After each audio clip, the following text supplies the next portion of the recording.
දැන් අපිට තියෙන්නේ අවසාන කොටස නිර්මාණය කරන්න. ඒ කියන්නේ ඇපල් ගෙඩිය පොළවට පතිත වුණොත් ඇපල් ගෙඩිය නොපෙනී යන්නේ. ගේම් ඕවර් කියලා ඩිස්ප්ලේ වෙන්නත් වැඩසටහන නිර්මාණය කරන එක. නැවත මම ඉවෙන්ට්ස් ක්ලික් කරා. දැන් when touches block එක workspace එක පහළට drag කරා. දැන් මේ පළවෙනි ඊතලේ ක්ලික් කරලා ඇපල් ගෙඩිය තේරුවා. දෙවෙනි ඊතලේ ක්ලික් කරලා පොළව තේරුවා. දැන් මේත් එක්කම ඇපල් ගෙඩිය නොපෙනී යන්නත් අවශ්‍ය වෙනවා. ඒ නිසා මම ස්ප්‍රයිට්ස් ක්ලික් කරා.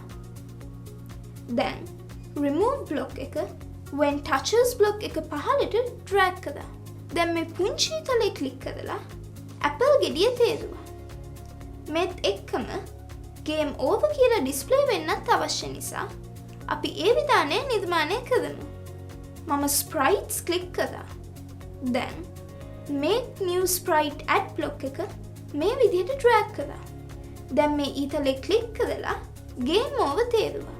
දැන් මේ ස්ප්‍රයිට් එකේ ප්‍රමාණය විශාල කරගමු. මම නැවත ස්ප්‍රයිට්ස් ක්ලික් කරා.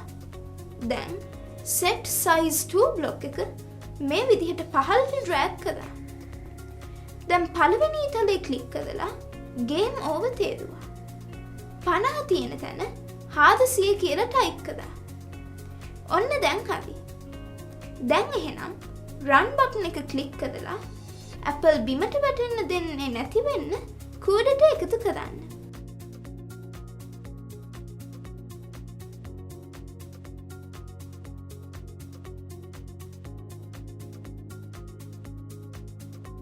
දැන් ඔයාලා හදපු නිර්මාණය මට බලන්න 0.76යි 812යි 52.44 දුරකථන අංකයට WhatsApp කරන්න.